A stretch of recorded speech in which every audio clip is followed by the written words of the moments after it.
B Bros hospital के परिवार को दूसरे पक्ष से बना हुआ खतरा। आपको बता दें कि सहारनपुर बी ब्रॉस हॉस्पिटल के प्रबंधक अमित सेन ने कहा कि प्रशासन उनकी कोई भी मदद नहीं कर रहा। उन्होंने कहा कि दूसरे पक्ष से उनको व बी ब्रॉस हॉस्पिटल के परिवार को खतरा बना हुआ है और प्रशासन को अवगत कराने के बाद भी कोई कार्रवाई नहीं की गई। दिल्ली रोड स्थित बी ब्रॉस अस्पताल में पत्रकारों से वार्ता करते हुए बी ब्रॉस हॉस्पिटल के प्रबंधक अमित सेन ने कहा कि 3 दिसंबर से बी ब्रॉस अस्पताल बंद था। दूसरे पक्ष पर आरोप लगाया कि वे यहां से कीमती मशीनें ले गए हैं। इसके अलावा वे कंप्यूटर तोड़कर हार्ड डिस्क लेकर चले गए। प्रशासन को सारी बातें बताने के बावजूद भी प्रशासन उनकी कोई मदद नहीं कर रहा है। उन्होंने कहा कि किसान मजदूर संगठन के राष्ट्रीय अध्यक्ष ठाकुर पूरण सिंह ने उनको काफ़ी सहयोग दिया। उनके कहने पर उन्होंने किसानों को बी ब्रॉस अस्पताल में मात्र 100 रुपये की ओपीडी और इलाज में 50% की छूट की घोषणा की है। सहारनपुर से महेश कुमार की खास रिपोर्ट। खबरों के साथ बने रहने के लिए चैनल को लाइक शेयर और सब्सक्राइब अवश्य करें।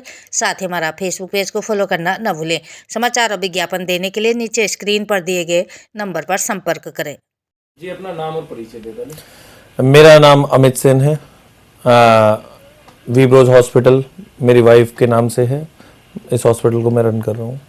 अमित जी, बीच में एक बार आपने खोला था हॉस्पिटल और फिर दोबारा ताला लग गया था, आज फिर खुला है, क्या कहेंगे इसमें?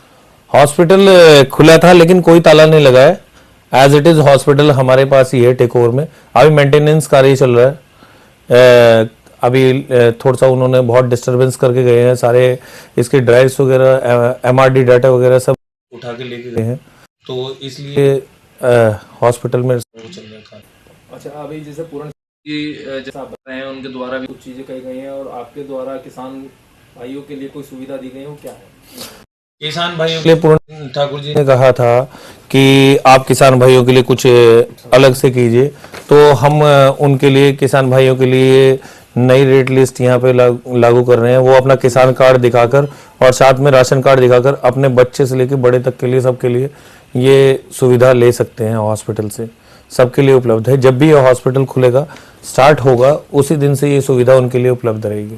तो मुख्यतः क्या क्या है, थोड़ा सा बताइए। इसमें 100 रुपये ओपीडी रहेगी हर किसी के लिए, किसान भाइयों के लिए, उनकी फैमिली के लिए। 50% हर चीज़ में डिस्काउंट रहेगा। 50% में आ जाता है। इमरजेंसी फीस उनके लिए 500 रहेगी। प्राइवेट इसमें डॉक्टर विजिट 500 रुपये रहेगी, कोई भी डॉक्टर हो।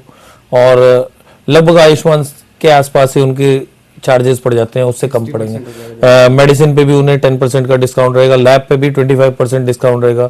जनरल वार्ड पे उन्हें 60% डिस्काउंट रहेगा। बाकी सब चीज़ में 50% डिस्काउंट रहेगा। ये चीजें कहाँ से आपको प्रेरणा मिली और कहाँ से चीजें आपने देखी?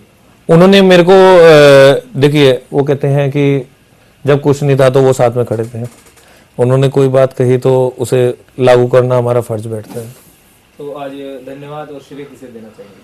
आज का धन्यवाद सबसे पहले मैं उन्हें ही दूंगा, पूर्ण ठाकुर जी को और उनके सहयोगी टीम को, जो रात को 2-2, 3-3 बजे तक मेरे साथ रही। उसके बाद मैं मीडिया का धन्यवाद तहे दिल से करूंगा। उसके बाद मैं डीएम साहब का धन्यवाद करूंगा, जिन्होंने मेरा पूरा सहयोग किया है। सीएमओ साहब का धन्यवाद करूंगा और इसके अलावा सिटी मजिस्ट्रेट साहब का और प्रशासनिक अधिकारियों का, सभी का धन्यवाद करूंगा। और कोई मेरे से कोई इस बीच में कोई गलती हुई हो या कोई गलत शब्द कहे गए हो तो उसके लिए भी मैं क्षमा प्रार्थी हूँ। तो ये कब से आपका जो हॉस्पिटल है, कब से सुचारू रूप से दोबारा चालू हो जाएगा? अभी डॉक्यूमेंट्स की दरखास्त लगी हुई है डीएम साहब के पास और सीएमओ साहब के पास। मेरे डॉक्यूमेंट्स दरअसल वो यहाँ से चुरा के लेके गए हैं। सामान की तो हम पूरा कर लेंगे किसी भी तरीके से, लेकिन डॉक्यूमेंट्स नहीं कर सकते हैं। डॉक्यूमेंट्स की ज़रूरत है इस वक्त। हर पेशेंट्स को प्रोवाइड कराने की ज़रूरत पड़ रही है और सारी ड्राइव्स भी वो ले गए हैं। अगर जो ड्राइव्स भी हमारे पास होती तो भी हम रिकवर कर लेते।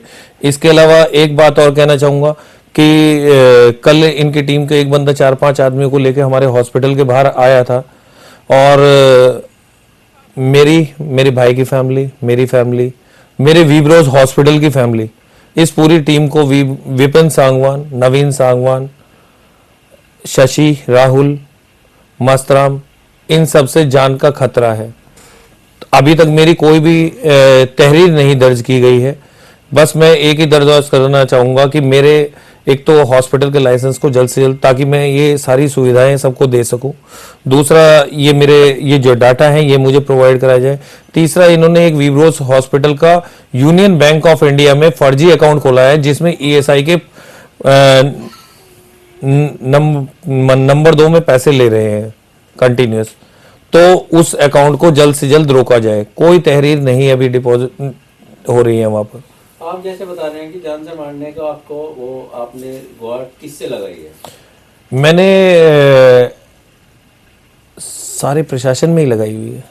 तो कोई शिकायती पत्र आपने दिया है? शिकायती पत्र मैंने दिया हुआ है, अगस्त में भी दिया था, उसके बाद अक्टूबर में भी दिया था। तो प्रशासन की तरफ से क्या कार्रवाई की गई? प्रशासन ने वैसे तो मेरे को सपोर्ट कर रहे हैं, लेकिन ऑन डॉक्यूमेंट वो मेरे को सपोर्ट नहीं दे रहे हैं। ऑन डॉक्यूमेंट में मेरे को उनसे मैं हाथ जोड़ के विनती करता हूं, वो मुझे ऑन डॉक्यूमेंट में भी सपोर्ट दे।